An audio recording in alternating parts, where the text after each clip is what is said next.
reformáció kérdésköre, és hát azon belül is nagyon sok ága, boga van ennek az egésznek. Én lelki alapokra szeretnék helyezkedni, nem annyira a reformáció történelmi részleteit szeretném feszegetni, hanem sokkal inkább az üdvtörténeti mozzanatait. Vagyis, hogy az Isten történetében, abban a láthatatlan történetben, ami átszövi végül is a mi látható történetünket, abban a láthatatlan történetben mit jelent a reformáció? Az Isten hogyan képzelte ezt a reformációt el, és hogyan végzi az Isten a világ kezdetétől fogva a világ végezetéig. Mert hogy már így szeretném előre bocsátani, hogy a reformáció az nem egy 500 éves történet. Az egy sokkal régebbi történet. Köszönöm szépen, eddig nem is hallottatok, de azért értelmesképpen vágtatok hozzá, hogy abszolút úgy csináltatok, mint mindent hallanátok és értenétek. Most már én is hallom magamat. Tehát azt mondtam, hogy ez egy sokkal régebbi történet, a reformációnak a története. No de vágjunk bele ebbe az egészbe a mai estén, és arra kérlek benneteket, hogy legyen nagyon nyitott a szívetek, jó? Az Isten szava előtt. És valahogy én szeretnék a háttérbe húzódni, és szeretnék a szócsöve lenni ennek az isteni jelenlétnek, és isteni kijelentésnek, és szeretném, hogyha valahogy úgy ülnénk itt mindannyian ezen az estén, velem együtt, nem kivétel. Én nem vagyok kivétel. Most én nem azért vagyok itt, hogy osszam az észt nektek, tudjátok. De szeretném, hogyha mindannyian úgy ülnénk itt, hogy az a történet, amiről beszélgetünk, az az én történetem. Mert hogyha nem így állunk hozzá, akkor kimaradunk belőle. Mert a reformáció az én életemnek a története, és a te életednek a története akar lenni. És hogyha nem így látod, akkor nem lesz ennek semmilyen más vonzata és kihullámzása és kigyűrűzése, de nem fogja megváltoztatni a családod életét, ugye? Nem fogja megváltoztatni a gyülekezeteknek az életét, nem fogja megváltoztatni a társadalomnak az életét, az egyházadnak az életét, vegyünk egyre így, és aztán nem fogja megváltoztatni a társadalomnak az életét sem. Tehát ez a te történeted, és az én történetem.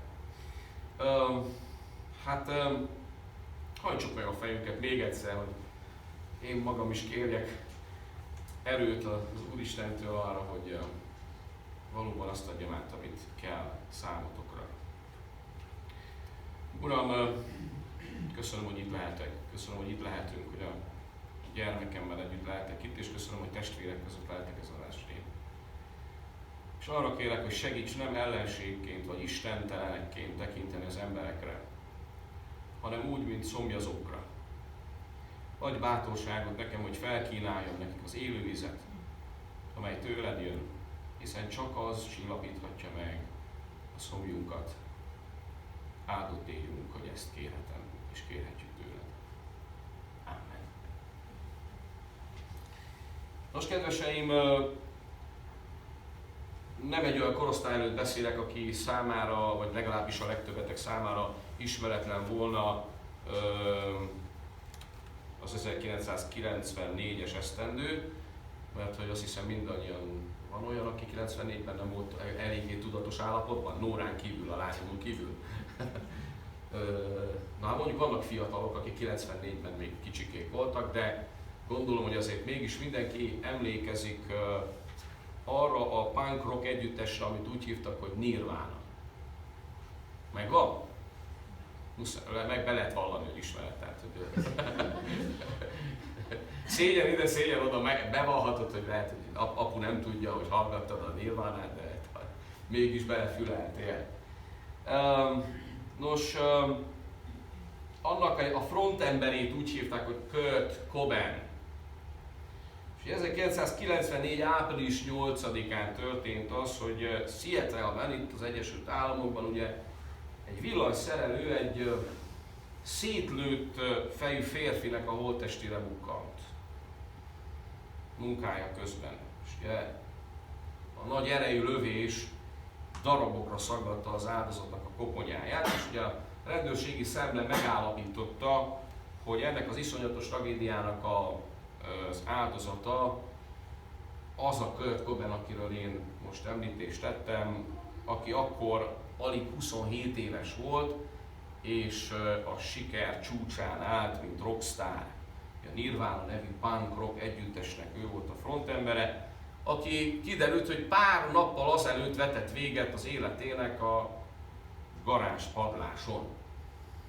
Nem ez volt a legelső próbálkozása, ugye egy gyógyszer túladagolási kísérletét már túlélte, volt neki egy fiatal és nagyon szép felesége, a szintén énekes Courtney Love, aki mai napig is ismert a sztár világban, volt neki egy gyönyörű szép kicsike gyermeke, és ugye az egész családja féltette az életét, és kihívták többször is a rendőrséget, hogy kobozzák el ennek a fiatalembernek a fegyvereit, még mielőtt kárt tenne magában vagy másokban. Most a tragédiát nem tudták megakadályozni, megtörtént az, amit többször is megkísérelt, végül véget vetett az életének.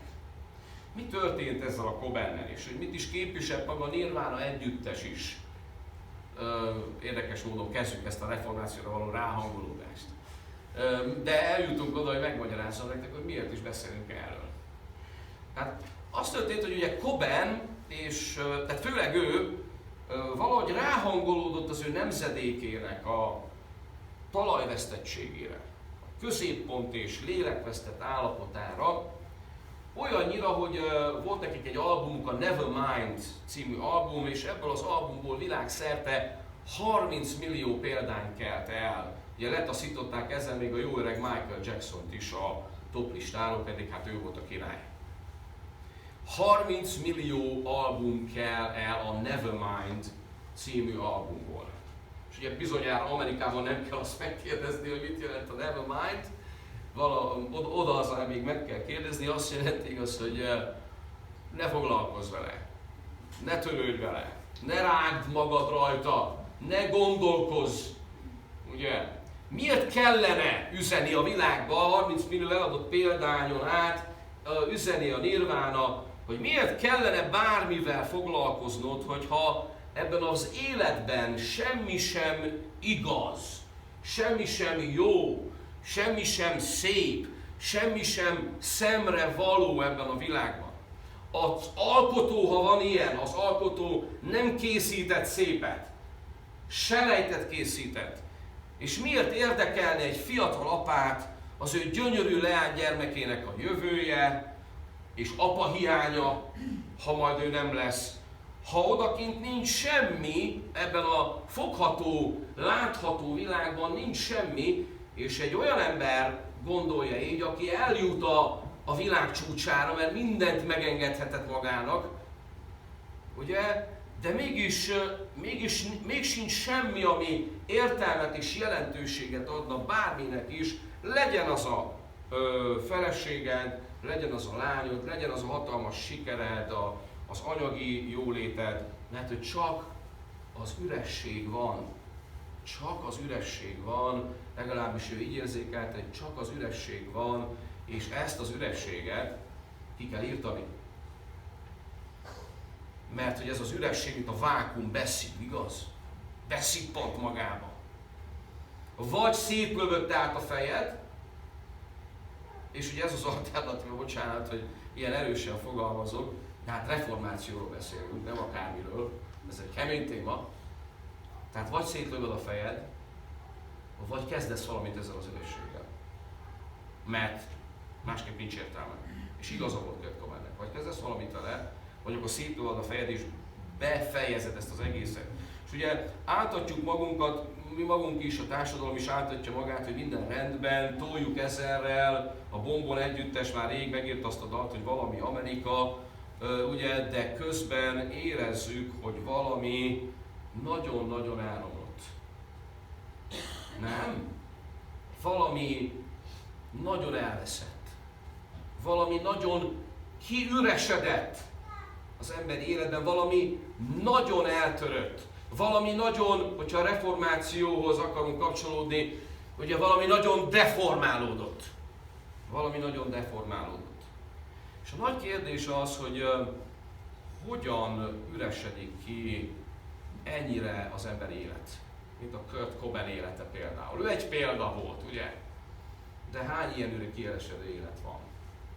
És a Biblia tanítása szerint mindannyiunknak az élete egy üres élet, ha nincs valami lényegessel betöltve. Hogy üresedik ki az emberi élet?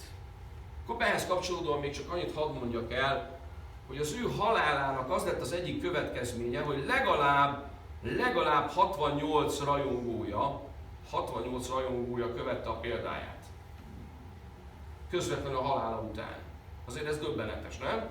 Ugye azt is kimutatták, mert Amerikában mindent felmérnek és kimutatnak, azt is, ami nem létezik, hogy az 1960-as évekig a tinédzsereknek az öngyilkossága szinte nem létező dolog volt az amerikai társadalomban. Az 1960-as évekig. 1980-nal kezdődően majdnem 400 000 tinédzser öngyilkosságot regisztráltak évente. 400 000 tinédzser rohant a halálba. A 90-es évek elejére pedig csupán azért került a 3. helyre, hogy a halálokok közül, mert akkortól már többen ölték egymást, mint önmagukat. Ugye? Akkor már egymást pusztították a tinédzserek. Mi történt? Hogy alakult ki az emberben ez a tátongó, iszonyú kaotikus mélység? Hogy azóta már annyian értek el így az útjuk végére. Ugye legutóbb a Linkin Park énekese is így döntött, hogy ő befejezi ezt a dolgot. Ő az én korosztályom volt. Ezért is tesszük fel a kérdést a mai estén, és aztán folytatjuk holnap még kiadósabban kerül ez az asztalra, hogy mi is ez a reformáció. Mi is ez a reformáció? És ugye elmondtam már, hogy tévedés ne essék, bármennyire is jól esik nekünk az, hogy a reformáció 500. évében vagyunk, ez mégsem igaz. Igen, tehát az egyház történelmi vonatkozásban valóban a reformáció 500. évét éljük, de ügytörténeti vonatkozásban sokkal régebbi a reformáció. Milyen régi? Milyen régi a reformáció? Hát amilyen régi az ember. Amilyen régi az ember. Ugye, és ez az reformáció, azt is kell tudjuk, hogy több mint egy emberi történet. Több mint egy emberi történet, mert hogy az történik itt, hogy valami, ami látható, fogható világunkban kisiklott, valami deformálódott, valami tönkrement, és ezt a deformálódott, kisiklott társadalmat igyekszik az Isten helyre állítani, reformálni. És akkor már is mehetünk a következő kérdésre, ugye, hogy miért kellett a reformáció. Mi történt? Valaminek történnie kellett azért, hogy ez a reformáció szükségessé váljon. Mindig így volt? Mindig így volt?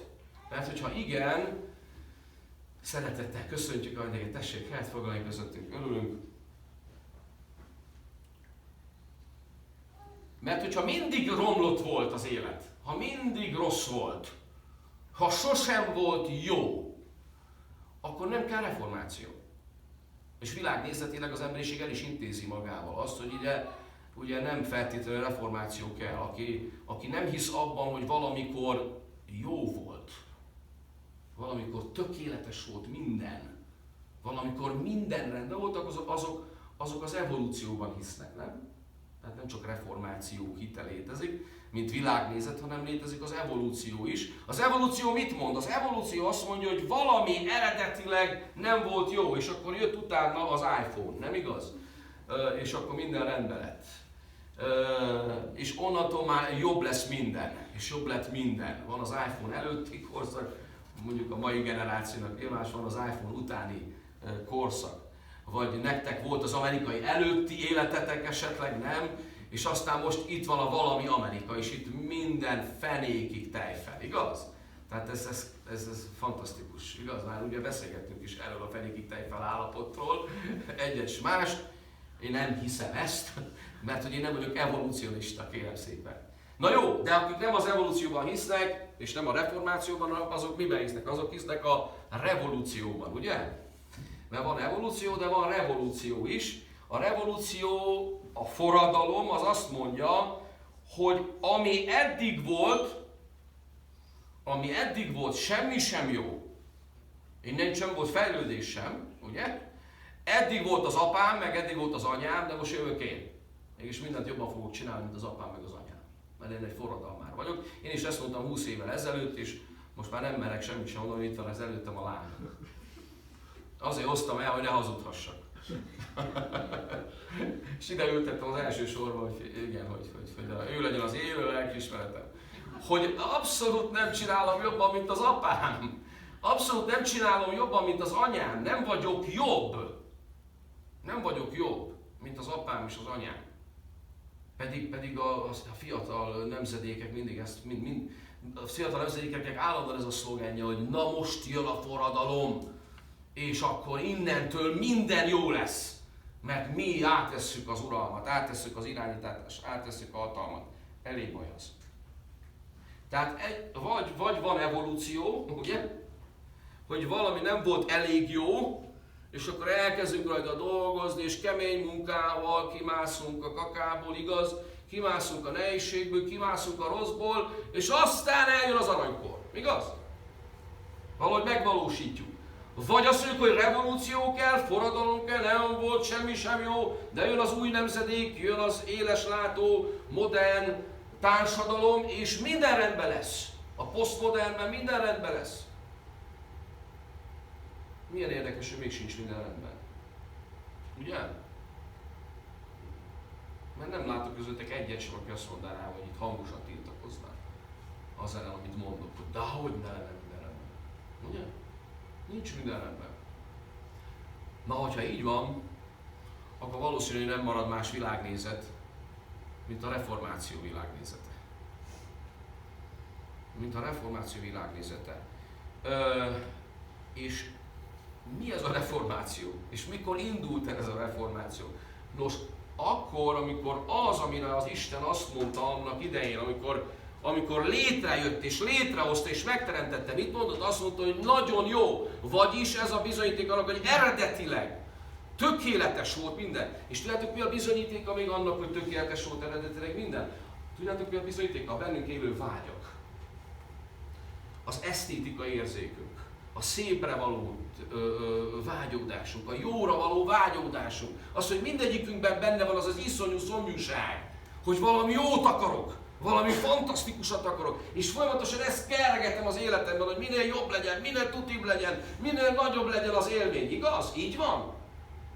Mindenki ezt akarja, nem akar senki sem rosszul élni. Nos, ez a belénk ültetett vágy a jó iránt, a szép iránt, a tökéletesség iránt, ez a bizonyíték annak, hogy valamikor minden tökéletes volt. Csak hogy valami nagyon elromlott, valami nagyon tönkrement. És éppen ezért azt kérdezzük ma este még meg, hogy mi volt eredetileg. Induljunk innen akkor ki, hogy mi volt a deformáció előtt. Mi volt az a tökéletes állapot? Mi volt az eredeti állapot? És ugye az eredeti állapotról 2 dolgot tudhatunk meg, legalábbis én így leegyszerűsítve így mondom el magamnak, hogy én is értsem, ne csak ti, hanem én is értsem a dolgot. Eredetileg az eredeti állapotról 2 dolgot tudhatunk meg. Mert hogy arról, hogy milyen volt a világról, a Szentírás nagyon szépen ír. Következőket mondja el a Szentírás, ugye?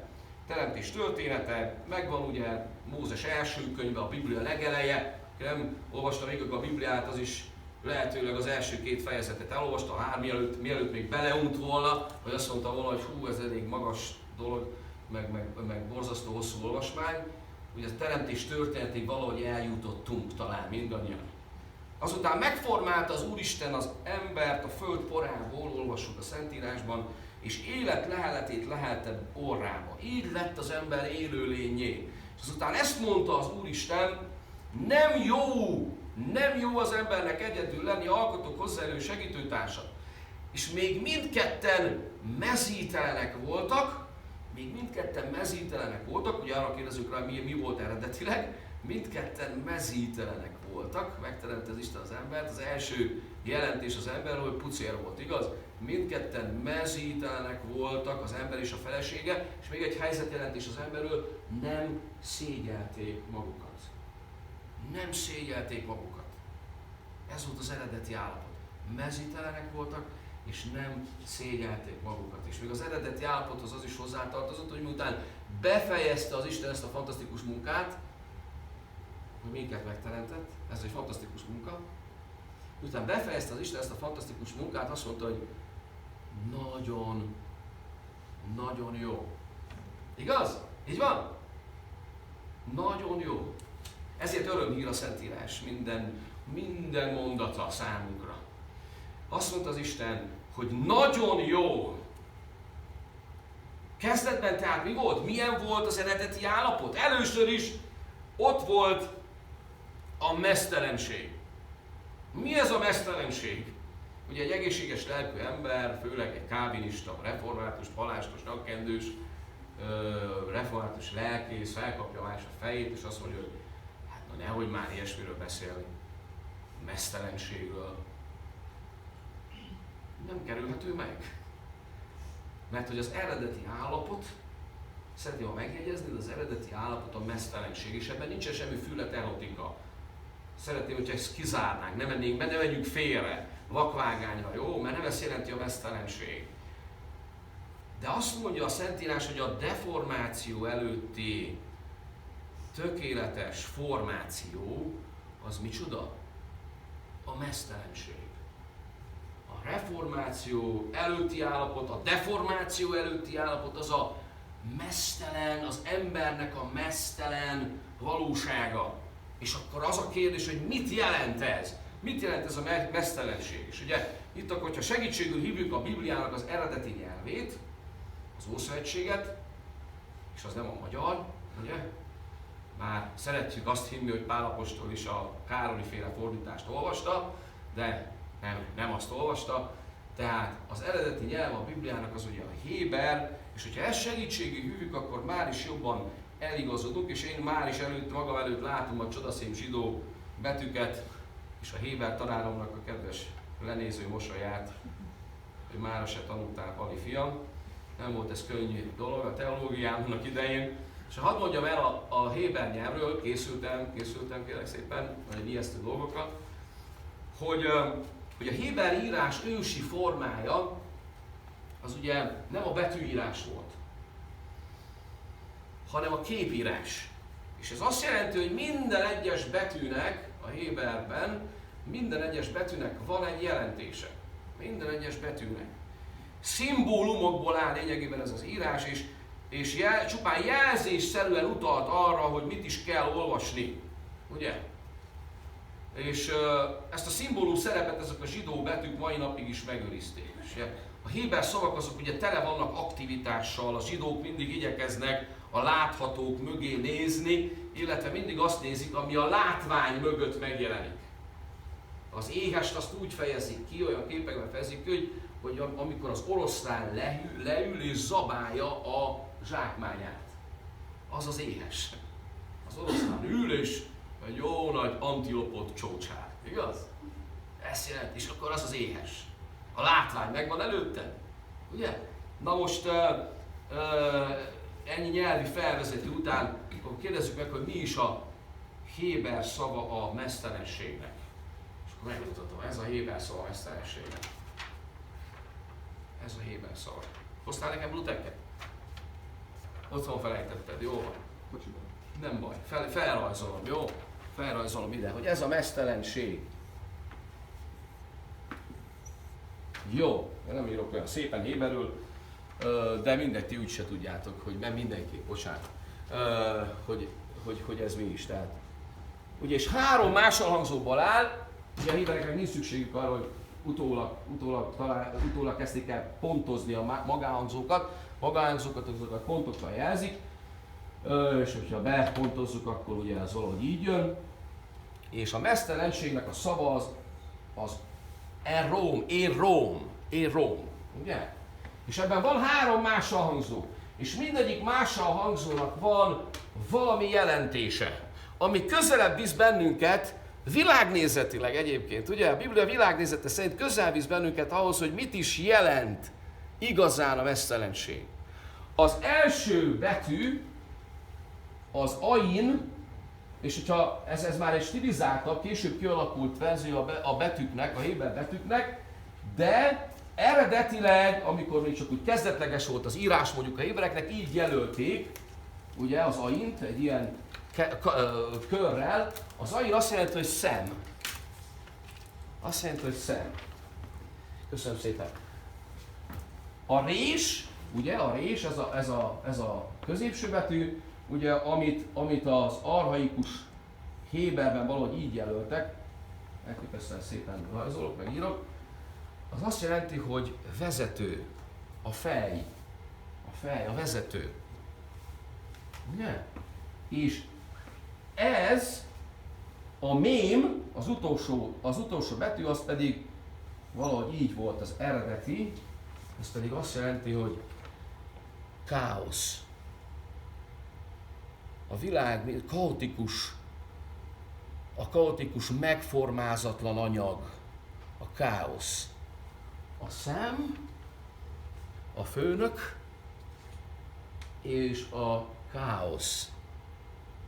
Most ilyen értelemben mit jelent ez a mesztelenség? És akkor lássuk, a héber képzelőt, hogyha előveszünk, akkor azt olvassuk ki ebből, hogy egy szem, a vezetőnek a szeme, az alkotónak a szeme végignéz a káoszon, végignéz ezen a kaotikus valóságon, a teremtés előtti állapoton, és meglátja benne azt, ami szép. Meglátja benne a legtökéletesebb lehetőséget.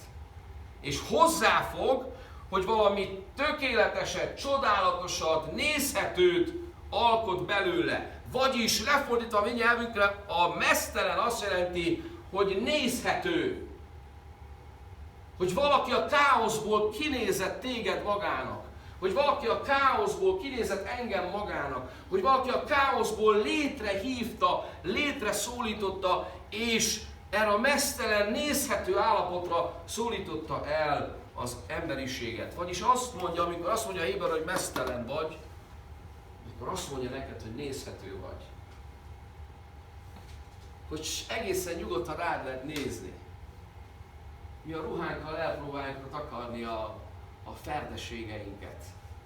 Ugye úgy szoktunk öltözni már, akinek ugye adatik az is, hogy úgy észrevegye azt, hogy kell elfedni a ferdességeket. Úgy, hogy azért a tökéletlenségeimet, lehetőleg a pocakomat rejtsem el ez alá a zakó alá, hogy ne lássák. Egy kicsit szűkebb nadrágot kell venni, mert eleve egy kicsit már eltestesedtem, ugye? Tehát azért öltözöm, azért takarom be magamat, mert úgy gondolom, úgy érzem, hogy az, ami vagyok, az nem nézhető. Érted? Azért takarom be magam, mert úgy gondolom, hogy nem vagyok szép.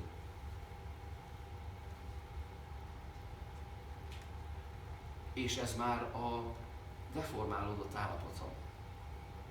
De a mesztelenség arról beszél nekem, hogy az eredeti állapot az volt, hogy a főnök, a világnesének a nagy ura, az alkotó végignézett a káoszon, és azt mondta, hogy én téged létrehívlak, én téged ebben a káoszban kinéztelek magamnak, hogy téged kinéztelek ebben a káoszban, még téged is, Árpi, kinéztelek ebből a káoszból, és azt mondtam, hogy szép vagy, nézhető vagy, mesztelen vagy. Ez az eredeti állapot, kedveseim. Ez az eredeti állapot, az eróm. És a második dolog, ami az eredeti állapothoz hozzátartozott, az, hogy mit mondtunk? Az első az ott, hogy még az férfi és a nő mesztelen volt, nem szégyelték magukat, és miután megteremtett őket az Isten, mit mondott? Azt mondta, hogy nagyon szuper, nagyon jó, nagyon jó. Látta Isten, hogy ez jó, és látta Ádám is, és azt mondta, hogy tényleg nem rossz. Mikor Évára ránézett, nem igaz? Nem rossz. Mai napig is ezt mondják az Ádámok, hogy nem rossz. Ez egy idő után már észreveszünk, hogy nem, azért mégsem annyira jó. Valamikor nagyon jó lehetett, de ma már nem annyira.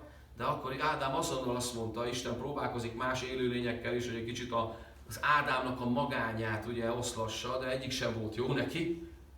És amikor odajön Évát, odaállítja, és na, ez az. Megvan. Ez az enyém. Ez már tudja. Ez már vagány. Tehát mit mond most az Isten? Isten egyszerűen azt mondta, hogy igen, jó, nagyon jó. De a kérdés az, hogy mitől jó? Mitől jó? Miért jó? Attól, hogy szép, még nem feltétlenül jó is, nem igaz? Erről is tudnánk mondani egy-két dolgot, nem? Sok minden szép dolog van, ami nem jó. Mitől lesz jó? Mitől lesz jó? Mit jelent a nagyon jó? Ugye megint megjelennek előttem a héber szavak, és akkor engedjétek meg, hogy egy másik héber szót is felírjak nektek, megtanulunk ott a végén már héberül. Nagyon jó fog ez menni. Ha zsidó üzletkötőitek vannak, vagy valami barátaitok, akkor valami részesedés nekem is kell. Tehát a nagyon jó szava a héberben biztos, hogy van, aki ismeri. Mi az? Aki ismeri ezt a héber nyelvet, hogy hinema tovu manaim, shevetachim gam yachad. Megvan? Nincs. Jó, nem baj. Meg lesz. Majd megtanítjuk. A tov, mazel tov. Az megvan héberül? Mazel tov. Ugye? A tov azt jelenti, hogy jó, nagyon jó. Ugye? Ez is 3 betű. Tov. És mit jelent ez? Nézzük, hogy mit jelent ez. És ugye megint csak jelzem, hogy milyen volt eredetileg milyenek voltak eredetileg ezek a betűk. Ugye? És akkor ez olyan, mint egy ilyen fordított 9-es. Jó, hogy zsidók nincsenek itt, mert megharagudálnak rám, milyen csúnyán írok. Tov, mit jelent? A táv, a T betű azt jelenti, hogy nézd csak meg itt ezt az X-et. Mit jelent ez? Nem az ismeretlent jelenti, azt később találták ki. Az azt jelenti, hogy megjelölök valamit, beixelek, igaz? Megjelöltem valamit. A váv azt jelenti, hogy sátorszög. Sátorszög. Leverem, rögzítem a sátrat, hogy ne fújja el a szél, igaz? Sátorszög. És a Bétlehem. Mit jelent az, hogy Bétlehem? Betlehem. Bétlehem azt jelenti, hogy a kenyereknek a háza. A háza. A bét azt jelenti, hogy ház. A bét azt jelenti, hogy ház. És elgondolkoztam azon, hogy nagyon jó. Mit jelent az, hogy nagyon jó? Nagyon jó. Az alkotó kiemeli az embert a káoszból, igaz? És utána az első dolog, amit csinál vele, hogy beixeli. Tesz rá egy jelet. És ez az X mit jelent? Azt jelenti, hogy ez az enyém. Ez az enyém. Aztán mit csinál az emberrel? Behelyezi őt az Édennek a kertjébe, ugye behelyezi az Édennek a kertjébe, mindent megad neki, mindennel ellátja, az a valami Amerika, igaz? Ott az Édenkertben mindene megvan, leveri a sátrat, biztonságba helyezi, mint ahogy horgonyt vet a hajó, és aztán mit csinál? Aztán beköltözik a házba. Életnek leheletét lehelte az emberbe. Beköltözik a házba. Mit jelent a nagyon jó? Azt jelenti a nagyon jó, hogy az enyém. Az enyém, megjelölöm magamnak. És mivel jelölöm meg? Hát önmagammal jelölöm meg, mert beléje költözök, benne veszek lakozást. Életnek leheletét lehelte bele. Ugye? És ezzel azt mondja, hogy jó az, ami az enyém. Jó az, ami számomra van lefoglalva, aminek én vagyok a tulajdonosa. Az a jó ebben a világban, ami az enyém. Aminek én vagyok a tulajdonosa. És azért jó, mert az enyém. És csak velem jó. És hogyha engem kivonsz, akkor te sem vagy. Ha letörlöd magadról az X-et, az X-faktort, igaz? Ha letörlöd magadról az X-faktort, akkor ezzel önmagadat törölted ki. És megjelenik az üresség, ami amitől nem tudsz élni. Bármilyen sikereid lennének ebben az életben, nincs életed, mert üres vagy. Ugye a B-t az házat jelent, biztonságot, védettséget jelent. Így annak is jó, aki jó. Nem csak a tulajdonosnak jó, hanem a tulajdonnak is jó. Mert azt érzem, hogy én vagyok valaki, hogy beköltözik valaki hozzám. Milyen jó nektek, hogy én most beköltöztem hozzátok át, nem igaz? De én is azt érzem, hogy nem vagyok egy szobában egyedül hagyva, vagy egy házban, mondjuk a szobában egyedül a lányommal, de hogy valahol befogadnak, vagy ide eljövök, és nem senkinek kell beszéljek, hanem veletek vagyok, nem? És azt mondom, hogy vagyok valakié, hogy tartozok valakihez. Mi voltunk a közösség utáni vágyunk, a társas lét utáni vágyunk nem abból ered, hogy valamikor az alkotóval voltunk töretlen kapcsolatban. Az volt a legtökéletesebb kapcsolat, és erre vágysz a házasságban, minden társas kapcsolatban, erre vágysz a gyerekeiddel való kapcsolatodban, erre vágysz a közösségeddel való kapcsolatban. Ennek a leképeződése az egyház, nem igaz? Ennek kell a leképeződése legyen az egyház, erre vágyunk mindannyian, a kapcsolatra. Hogy legyek valaki, ahogy az öreg Csárni énekli a dalában, hogy mindenki valakié, igaz? Csak ő nem talál senkit sem magának. Mindenki valakié. Erre vágyunk, kedveseim. Tehát mit tanultunk? Azt, hogy az eredeti állapot az a meztelenség, az öröm, ami azt jelenti, hogy nézhető, szép, nem kell takargatni rajta semmit, igaz? Mert kiszemelt magának az alkotó, kihívott a káoszból, és a másik pedig az, micsoda, a tov, ami azt jelenti, hogy nagyon jó, és az azt jelenti, hogy az enyém, az én tulajdonom. Heidelbergi KT, reformátusok, hányan vannak reformátusok? Mertétek jelezni, akkor kérdezem. Heidelbergi KT, első kérdés, nem megyünk messzire. Jó, első kérdés, azt is még a Mózes első könyvek első részét tudhatjátok. Mi életedben és halálodban egyetlen vigasztalásod? Az, hogy mind testestől, mind lelkestől. Akár élek, akár halok. Nem önmagamé, hanem az én hűséges Uramnak és megváltómnak, ha Jézus Krisztusnak a tulajdona vagyok. Elég ennyit megtanulni Heidelbergi KT-ból, ezt megtanultad, mindent tudsz. Csak nem alkalmazod lehet. Mert azt mondja a Heidelbergi KT, hogy ez az életednek az alapja. Ez az életednek az alapja, és hogyha ezt nem veszed komolyan, akkor üres maradsz. Hogy az egyetlen vigasztalásod, nem? Nem a gyereked, nem az unokád, nem a pénzed, nem a karriered, nem semmi. Az ráadásul megadatik neked. De az egyetlen kapaszkodó, az egyetlen vigasztalásod micsoda? Hogy valakié vagy, és nem akárkié, hanem a te hűséges megváltodnak és Uradnak, a Jézus Krisztusnak a tulajdona vagy. De ez a baptistáknak is ez a vigasztalásuk. Meg bárkinek, katolikusoknak és bárkinek. Tehát mindenkinek szükség van a reformációra életében.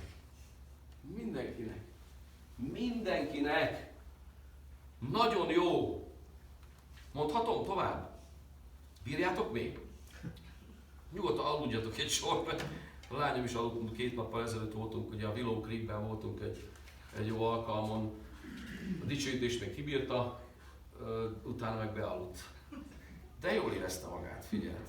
Ahol ott a Jézus, van egy ilyen énekünk, hogy ahol ott a Jézus, alszom édesen. Én nem haragszom meg. Kedveseim, de ezeket a dolgokat el kell mondjam, ha már idejöttem, figyeljetek ide.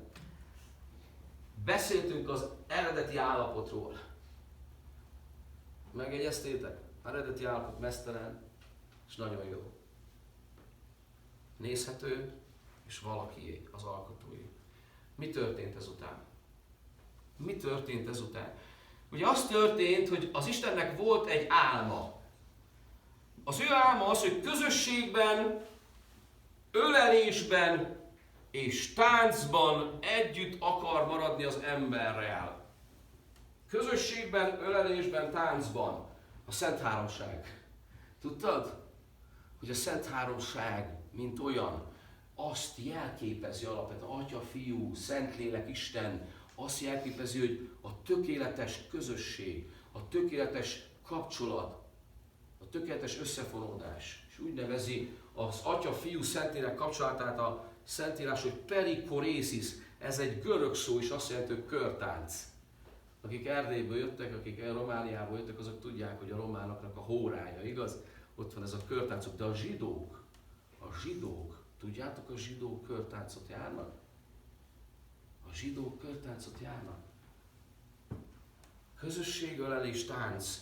Ez volt az álma az Istennel, azért szeretjük a táncot is szerintem, bennünk van ez a ritmusérzék. Ugye, szeretjük ezt az Istennek közösségben, ölelésben, táncban lenni. Még akkor is szeretjük egyébként a közösséget, hogyha a közösség tönkretesz bennünket. Nagyon érdekes. Nem tudunk egyedül élni. Tehát az az álma az Istennek, hogy az emberrel legyen örök, gyönyörű közösségben. Önmaga számára teremtette az embert a saját képére és hasonlatosságára, és a saját névjegyével az emberen. Eljegyezte magának örökre az embert. Szeretettel vette körül az embert, és az ember jó volt, azért volt jó, mert magán hordozta az Istennek a kézjegyét, az Istennek az ölelését, az Istennek a lehelletét, magán hordozta az X-et, hogy én az övé vagyok. Azért vagy jó, mert az enyém vagy. És én szeretném, mondta az Isten, hogyha ez örökre így maradna. De az a szeretet, ami nem enged szabadon, az nem igazi szeretet, nem igaz? Az a szeretet, ami magához láncol, magához kötöz, az nem igazi szeretet. És ezért Isten szabaddá tette a döntést. És aki ismeri a teremtésnek a történetét, az tudja, hogy a Bibliában, az Éden kertjében többek között elhelyezett az Isten micsodát. És elképesztően izgalmas szimbólumrendszer van a Bibliának. Elhelyezett az Éden kertjében, központban mit helyezett el? Tessék mondani. 2 darab fát. Ugye? 2 darab fát. Egyre izgalmas az. Bocsánat. Elővettem egy permanens markert. Jó van. RPS majd alkohollal lehúzzátok. Jó? Elhelyezett 2 fát. Az egyik fa melyik volt? Az életnek a fája. Az életnek volt a fája.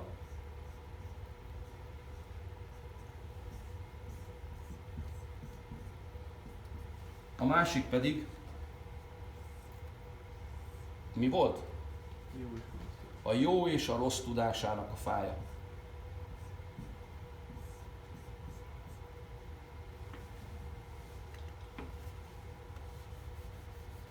Ezt a 2 fát helyezte el az Isten az Édennek a kertjében. Miért beszél erről a Biblia? Hogy van ott 2 fa.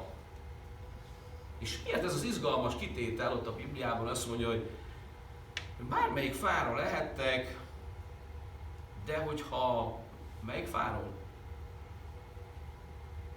A jó és a rossz tudásának a fájára lesztek, akkor azon a napon mi történik? Meghalsz. Azon a napon meghalsz. Azt mondja, nagyon érdekes, hogy akkor azonnal halsz meg.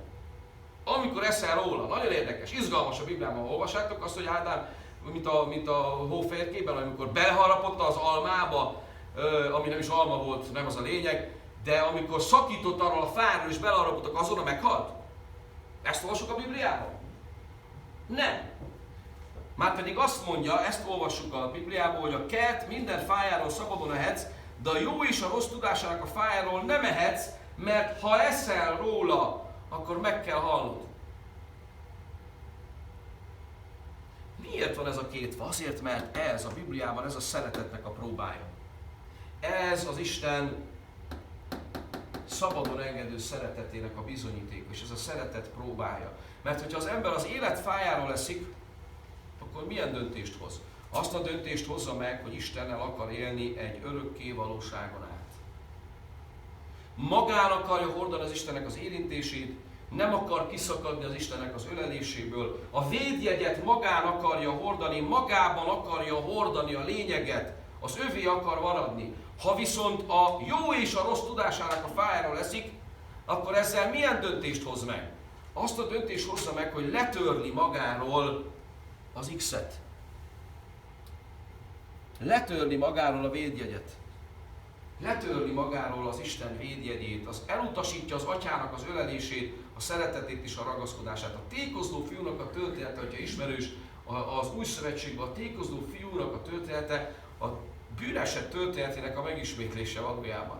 Ugyanaz történik a tékozló fiúnak a történetében is. Az atya úgy szereti a fiait, és úgy szereti a fiát, hogy azt mondja, hogy dönthetsz, választhatsz. Mert az a szeretet, amelyik nem adja meg neked a választásnak a lehetőségét, hogy akár ha el is mehetsz itthonról, az a szeretet nem szeretet. Az a szeretet nem szeretet.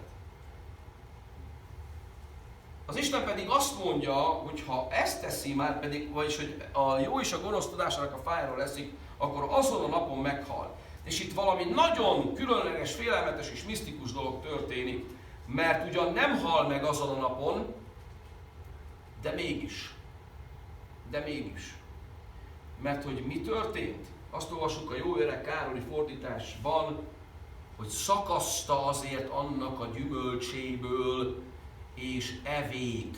Szakaszta azért annak a gyümölcséből, és evék. És itt nem az a kérdés, az a filozófának csak, hogy milyen gyümölcs volt azon a fán.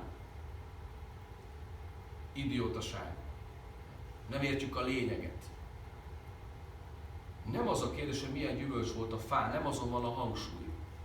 Nem azon van a hangsúly, hogy szakaszta annak a gyümölcséből, hanem azon van a hangsúly, hogy szakaszta annak a gyümölcséből. Szakított annak a gyümölcséből. Maga a cselekvés, a gesztus a lényeg. Szakítok. Mit jelent ez? Szakítok az Istennel. Szakítok, mint ahogy szakítasz a barátoddal, vagy a barátod szakított veled. Mintha ma a barátod vagy a szerelmesed azt mondaná, hogy szakítok veled. Kiszakítalak az életedből. És ezzel mi történik? Isten ezt mondja, ha engem kivonsz önmagadból, akkor te sem vagy. Ha letörlöd a jegyet, akkor önmagadat törlöd ki. Azon a napon meghalsz, vagyis attól kezdve nem létezel. Te attól létezel, attól vagy, és ezt érzékelte Kurt Cobain, ezt érzékel a társadalom, ezt érzékeljük mi is, mind a valahányszor, amikor Istentől távol vagyunk, és nem akarunk az ő vele való kapcsolatban élni, hogy nem létezünk. Hogy az az élet, amit élünk, az nem egy értelmes élet. Mert mi értelme van egyébként, hogy lódsz, futsz, és lehet, hogy pillanatok alatt megáll a szíved, nem? És gyűjthetsz akármennyit, és lehet akármennyit, és lehetsz akármilyen boldog, ott a csúcson azonnal, itt kell hagyjál mindent. Egy pillanat alatt. Nem? Van értelme? Van értelme? Azt mondja Isten, hogyha te engem kitörölsz az életed, akkor nem létezel. Akkor nem létezel, és ezt te is érezni fogod.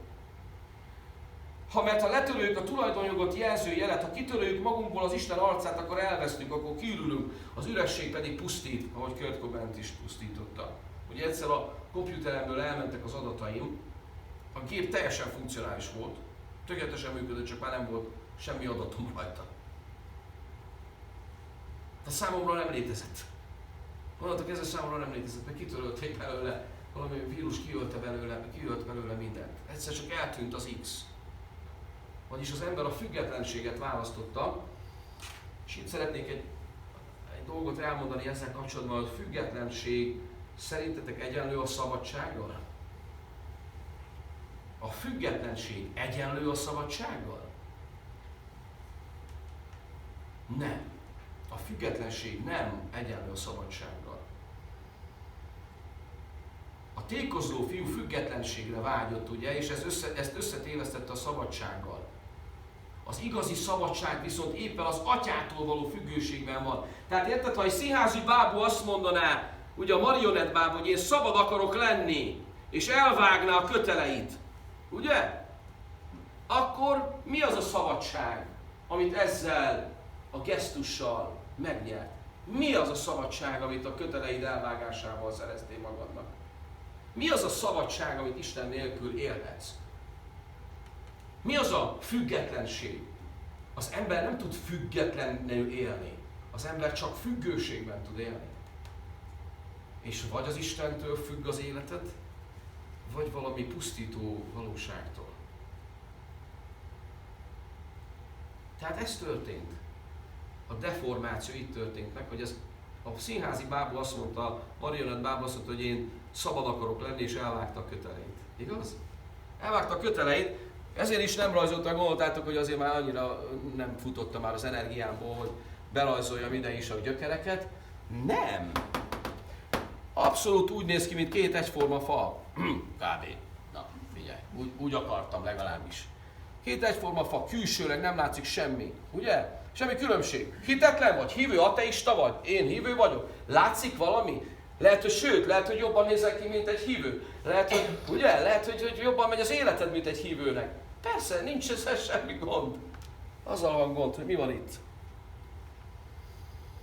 Van gyökered? Van gyökered? Lejárt az idő. Van gyökered? Mert a fa a gyökerei nélkül nem él. Egyébként azt szoktuk mondani, hogy alapvetően ma az európai kereszténység és az amerikai kereszténység is, a nyugati kereszténység az ebben az állapotban van. Úgy is nevezzük teológusok, hogy vágott virág kereszténység, a nyugati kereszténység. Vagyis benne vagyunk a vázában, ugye gyönyörű szép kompozíciókat készítette Tünde Mára például, ezekben a csodálatos tökökben soha nem nő virág egyébként. És ez csodálatos, nagyon jól néz ki, csak az a probléma, hogy az már halott. Igaz? Pedig nagyon fantasztikusan néz ki. A vágott virág társadalom. Ha nincs gyökered, és a gyökér az, aki az életet adja, és te nem tudsz életet adni, a másik nem tud életet adni. Már rájöttél, házasságban néz, és azt hitted, hogy az asszony életet tud adni neked. De hogy tud adni? Venni tud? Ajjé! Meg te is tőle rendesen, nem igaz? Majd a gyerek azt mondja, hányan mondták azt a gyereküknek, hogy te vagy a mindenem, igaz? Te vagy az életem, úgy van? Mondtad már a gyerekednek, hogy életem, kincsem. Azt úgy ott hagyott, mint hogy lehet, hogy az öreg otthonba fogsz meghalni. Mert a gyerek dolgozik, és nincs ideje rád. Nem? Ő adott neked életet? Te adtál neki életet? Vagy hányan hagyják ott a gyereküket, nem? És nem törődnek velük. Én hányszor küldöm ki a fiamat az irodából, fiam, dolgozom, ne csináld már. Nincs időm, pedig mindig jönne egy kicsi nyuszi-pusziért, meg birkózás, meg egyebek. Hát fiam, dolgozom, hát én kell készüljek Chicagóban.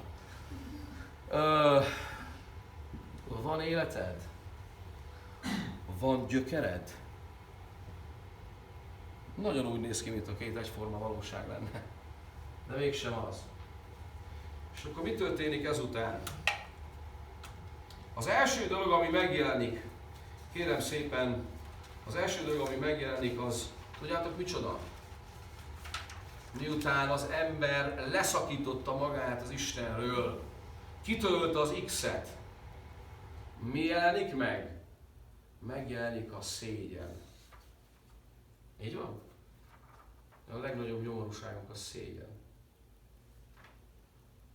Bárcsak azt mondaná nekem, hogy valaki, hogy milyen szégyentelen vagy. Nem vagyok szégyentelen. Rettenetesen tudom szégyelni magamat, te nem? Megjelenik a szégyen. És a szégyennek a héber, már ki fogtok dobni a héber nyelvleckékért, de ez nagyon izgalmas, komolyan mondom. Én magamnak csinálom komolyan. Tehát, hoppá, nem elég stabil ez a dolog. Megjelenik a szégyen, és a szégyennek a héber szava, ideírom a tóv. Tudják, a tóv, megvan még a tóv, azt jelenti, hogy nagyon jó, igaz? A szégyen pedig azt jelenti, hogy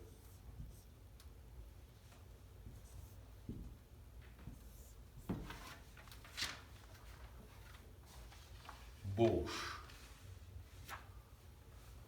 És itt nem az az érdekes, hanem az az érdekes, hogyha összeveted ezzel, akkor mit veszel észre? Hogy van két ugyanolyan betű, igaz? Ez a kettő azonos. A sátorszög és a ház azonos. eltűnik micsoda? Mi tűnt el? Eltűnt az X, ugye? A jel, az Isten jelenléte eltűnik. Honnan eltűnik? Nincs már. Nem kellett az Isten nekünk, mi majd függetlenek leszünk, mi majd megoldjuk a problémát, mi majd felépítjük a tökéletes társadalmat, mi majd rendbe hozzuk magunkat, nem kell ide Isten. Esetleg vallás, de Isten nem kell. És bejön ide ez, tudjátok mi ez? Az a sín. Nem az a sín, amire József Attila felfeküdt, de akár az is, mert az őt elpusztította, igaz? A sín azt jelenti, hogy valamit megzabálni. A fogazatot, az emberi fogazatot jelképezi, amivel szétmarcangolnak valamit. Ez a sín. Vagyis mit marcangolunk szét? A házat, ami le van verve, a sátrat, a földi sátorházunkat. Valami megzabálja. Ez a szégyen. Miután letörölted az Istent az életedből, miután kitörölted az Istent az életedből, és azt mondod, hát én nem hiszek, vagy én külön utakon megyünk. Te Isten légy el magaddal, és én el leszek magammal, nem foglalkozok ezekkel a kérdésekkel, mit nekem, ilyen hitbeli dolgokat, az őrülteknek való. Hát persze, olyan őrülteknek, akik élni akarnak. És nem akarják, hogy megzabálja őket a szégyen.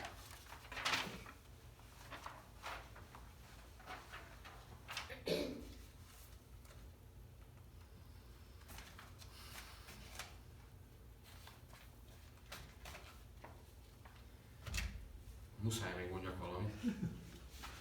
Mert hogy ezt a történetet le kell kerekíteni.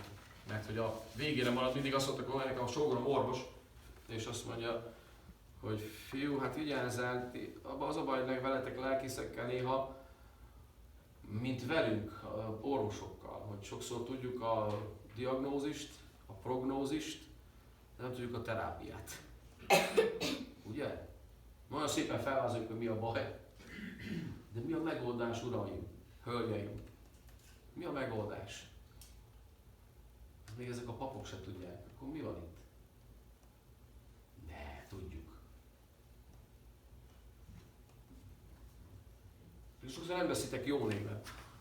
Még én sem veszem jó névemet. És sokszor tudom a megoldást, csak nem használom, nem alkalmazom. Mi a megoldás? Tehát, és akkor van az embernek a megoldása, és van az Istennek a megoldása. Az embernek a megoldása az, vissza a teremtés történethez, mi történt, miután elkezdték szégyelni magukat?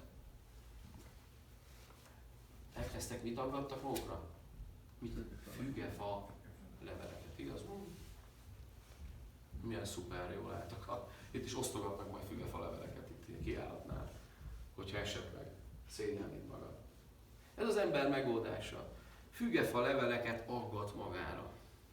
És mi az Isten megoldása? Nagyon érdekes, hogy nem hagy, ugye kiűzi az Isten az édenkertből az embert, de nem hagyja rajtuk a fügefa leveleket. És nem azért, mert nem divatos. Mondta, hogy Ádám nem trendi már a fügefa levelet, inkább valami jó állatbőr cuccot adok neked. De az történik, és nagyon érdekes, hogy mindennek jelentése, hogy leveszi az Isten a fügefa leveleket, és helyette mibe öltözteti őket? Állatbőrből készült ruhába. Mit akar ezzel üzenni az Isten? A fügefa levél meddig marad rajtad? Hát amíg összeszárad, nem? És akkor annyi. Nem? Az leszakítottad valami egyes fáról, és akkor felaggattad, az leszárad rólad, az elenyészik, ez nem marad rajtad, nem? Az állatbőr azért az már egy tartós dolog, és ez is lényeges, de a leglényegesebb az, hogy ahhoz, hogy te neked állatbőr ruhád legyen, az nem csaptak fel rád egy antilopot, hanem azt az antilopot le kellett vágni, igaz? Lemészárolni, a vérét kellett ontani, le kellett nyúzni a bőrét, és azt azzal fedeztek be, hogy megint csak védve legyél, mert az Isten nélküli meztelenség az már nem nézhető. És az Isten betakar téged mivel? Áldozattal. Amivel téged Isten betakar, azért már vért kellett ontani. Igaz? A azért valakinek meg kellett halnia, hogy neked új életed lehessen, hogy újra kezdhess. Az Édenkertben az Isten már előre elmesélte az embernek, szimbolikusan, hogy tudd meg, hogy a te életed számára az a megoldás, hogyha valaki meghal érted. Ha valaki meghal érted. És akkor itt jön a finálé, jó? A grandiózus finálé. És ezt szeretem a legjobban, ezt a részét. Szuper, nagyon jó. Tényleg. Mit mondtunk? Hogy mi volt a jel? Mi volt a jel? X.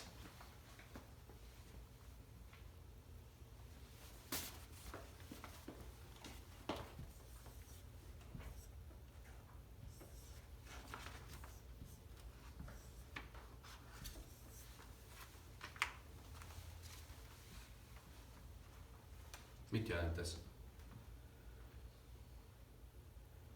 Ez egy görög szó. És azt jelenti, hogy Krisztus.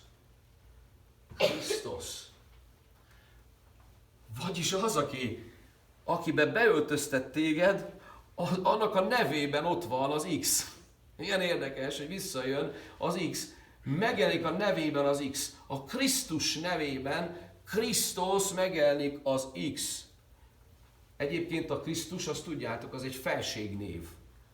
Az egy felségnév, a felségjelző. Tehát a Jézus az úgymond a Jézusnak a keresztneve úgymond, ami azt jelenti, hogy szabadító, Isten szabadító, és a Krisztus az pedig felkent. Mintha nekem azt mondja, hogy tiszteletes Úr, igaz?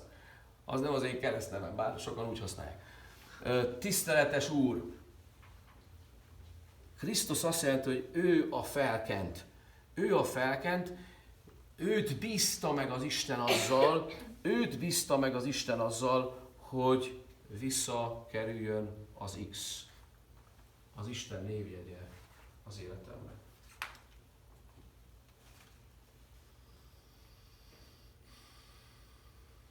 Jézus Krisztus. És szeretném, hogyha azt a negatívot, hogyha lehet betenni, amit átküldtem neked. Szeretném, hogyha végén meghallgatnátok egy éneket. Ugye elhoztam a kislányomat is velem, és azt mondta, hogy ha eljössz Amerikába, akkor neked is szolgálat kell, tehát nem csak úgy ingyen élünk, hanem te is valamit szolgálsz, hozzáteszel valamit, és egy olyan éneket fog elénekelni, hogyha minden rendben fog menni, egy olyan éneket fog énekelni, amelyik erről a történetről beszél, hogy Isten valakit feláldozott azért, hogy neked és nekem és mindannyiunknak új életünk lehessen. Hogy kapcsolatba kerülhessünk ismét az Istennel. Hogy visszakerüljön az X-faktor az életünkben, mert Jézus az X-men. Igaz? Jézus az az ember, aki vissza tudja adni nekünk az életünknek az értelmét. Aki meg tud bennünket váltani a nyomorúságainkból. Aki újra szépé tehet bennünket. Aki újra nézhetővé tehet bennünket. Aki letörli a szégyent rólunk. Aki miatt úgy állhatok oda Isten elé, hogy az Isten azt mondja, hogy nem reál való tekintettel, hanem Jézusra való tekintettel elfogadnak. És aki miatt úgy szólíthatom meg az Istent, hogy Atyám. Nem az én szépségemért, nem az én tökéletességemért, de azért, mert Jézus Krisztus befedezett, betakart. És bátran mehetek Istenhez. És hihetem azt, hogy bár bűnös vagyok, mégis értékes vagyok. Mégis szép vagyok. Fontos vagyok. Van az életemnek értelme. Ha ez az egész világ elmúlik, minden kívánságban együtt, akkor is van az életemnek értelme. Hiszed ezt? Szeretnéd hinni ezt? Akarod, hogy visszakerüljön az X az életedben? akkor az első buzdítás, amire szeretnélek felszólítani veleteket, az, hogy vetkőzzetek, jó? Bocsánat, nem kell azért, nem úgy, hogy most vetkőzzetek. Vagyis vegyétek le a fügefa leveleiteket.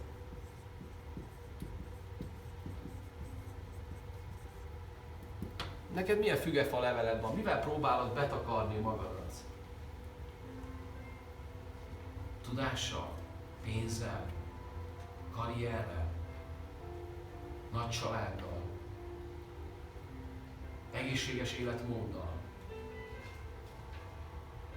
Bizonyítási vággyal? Mindenkinek megvan a maga fügefa levele.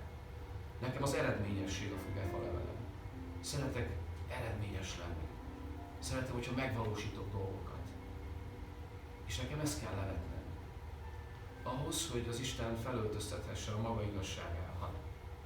Nem kell bizonygassam, hogy én ilyen vagyok, meg olyan vagyok, hogy ilyen jó vagyok, meg olyan jó vagyok. Tehát egyszerűen csak el kell fogadjam, hogy az Istennél minden megvan. És hogy ő valami nagyon drágát adott oda értem. Az Úr Jézus Krisztust. Megkérlek Nóra, hogy énekelj ezt az éneket, és akkor ezzel zárjuk ezt a mai esti együtt gondolkozást.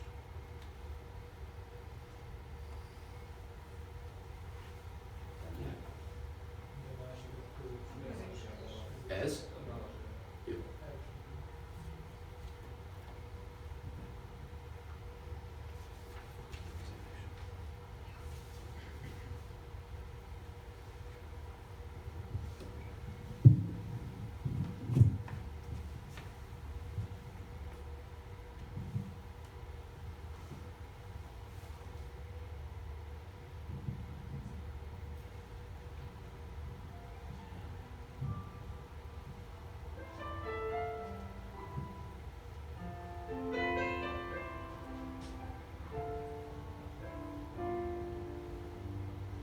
Ki az, aki átadná egy szülött fiát? Ki az, aki feláldozná magát? Egy bukott világért, mely a bűnben él. Ki adná az életét?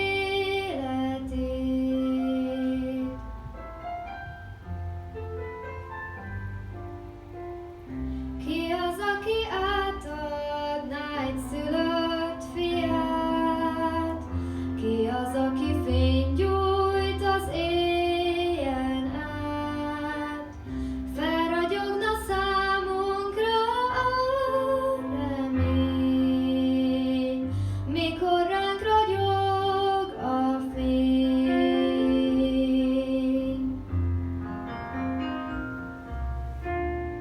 Ki az, aki elszólva tesz egy királyt, akit oly sok angyal áll? Csillag ragyog rá, sötét éjjel át, a bölcsek és pásztorok őt imádják. Ki az, aki átadná egy szülött fiát? Ki az, aki feláldozná magát? Egy olyan világért, mely csak erre vár. Ki az, aki adná? Ki az, aki adná? Isten adta egyetlen egy fiát.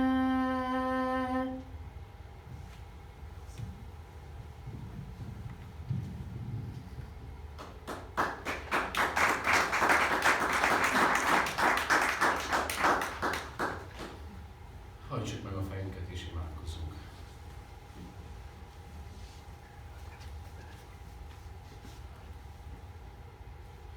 Urunk, köszönjük neked, hogy a mai estén emlékeztettél bennünket arra, hogy valamikor minden tökéletes volt. Te egy tökéletesen szép világot terveztél, és bennünket is tökéleteseknek, tökéletesen szépeknek, nézhetőknek terveztél el. És attól voltunk nagyon jók, hogy a tieid lehettünk, hogy a te tulajdonod lehettünk. mert hogy a veled való közösség, a hozzád való tartozás teszi az életünket értelmessé. És Urunk, azt köszönjük neked a mai estén, hogy ez a saját engedetlenségünk és függetlenedési vágyunk miatt tönkrement és deformálódott ez az eredeti terv, te mégis nem hagytál bennünket és nem akarsz bennünket a romlásban, a deformálódásban, a pusztulásban hagyni, hanem felajánlod nekünk a megoldást. És köszönjük, hogy ezen az estén erről a megoldásról hallhattunk. És köszönjük, hogy te szeretettel nyújtott felénk Jézus Krisztust, és azt mondod, hogy nincsen senkiben másban üdvösség, és nem adatott más név, amely által üdvözölni lehetne, csak az Úr Jézus Krisztus neve. De aki ebbe kapaszkodik, aki ezt elfogadja, annak ismét élete, reformált élete lehet. Köszönjük neked ezt az ajándékot. Kérünk, áld meg a mi további együttlétünket, és aztán áld meg az éjszakai pihenésünket, a holnapi foglalatosságunkat is, és aztán a holnapi napra is kérjük a te gazdag áldásodat ebben a testvéri együttlétben és közösségben. Köszönjük, hogy meghallgatsz. Jézusért.